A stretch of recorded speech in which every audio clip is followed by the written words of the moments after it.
ఇక్కడ పేపర్ ఇప్పుడు ఏ షేప్ తీసుకుంటే సర్కిల్ షేప్ తీసుకున్నాడు పేపర్ని. సర్కిల్ షేప్ తీసుకొని పేపర్ కరెక్ట్గా హాఫ్ ఆఫ్ ది సర్కిల్ని ఫోల్డ్ చేశాడు. కానీ డైరెక్షన్ ఇవ్వలే. మనం ఏ డైరెక్షన్ అయినా తీసుకోవచ్చు. డైరెక్షన్ ఇవ్వనప్పుడు మనం నచ్చిన డైరెక్షన్లో తీసుకోవాలి.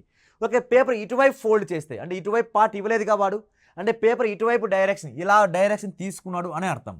ఓకే, పేపర్ ఇటువైపు ఫోల్డ్ చేశాడు. మళ్ళీ కింద పార్ట్ ఆఫ్ డయాగ్రామ్ ఇచ్చాడు, పేపర్ని మళ్ళీ ఇటువైపు ఈ డైరెక్షన్లో ఫోల్డ్ చేశాడు. ఫోల్డ్ చేసిన తర్వాత మళ్ళీ దీన్ని ఈ విధంగా ఫోల్డ్ చేసిన తర్వాత లాస్ట్లో ఇలా ఈ విధంగా కట్ చేశాడు. అంటే సర్కిల్ షేప్ వచ్చే విధంగా హాఫ్ సర్కిల్ వచ్చే విధంగా కట్ చేశాడు. ఓకే, దానికి ఇప్పుడు ఓపెన్ చేసుకుంటూ రావాలి. ఓపెన్ చేసుకుంటూ వస్తే ఇప్పుడు మనకి ఎటువంటి డయాగ్రామ్ పడుతుంది, ఓకే ఎటువంటి డయాగ్రామ్ వస్తుందో చూద్దాం.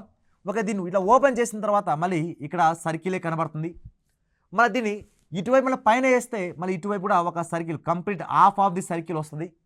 ఓకే, మళ్ళీ ఈ పేపర్ మళ్ళీ కంప్లీట్గా ఓపెన్ చేస్తే ఇటువైపు ఉన్న డయాగ్రామ్ కాస్త యాస్టీజ్గా ఇది రివర్స్ అదే డయాగ్రామ్ కనబడుతుంది. అంటే కంప్లీట్ సర్కిల్ అనేది లోపల వస్తుంది. అది మనకి ఏ ఆప్షన్లో ఉంది అంటే అది సి, థర్డ్ ఆప్షన్. థర్డ్ ఆప్షన్లో అనేది రైట్ ఆన్సర్ అవుతుంది.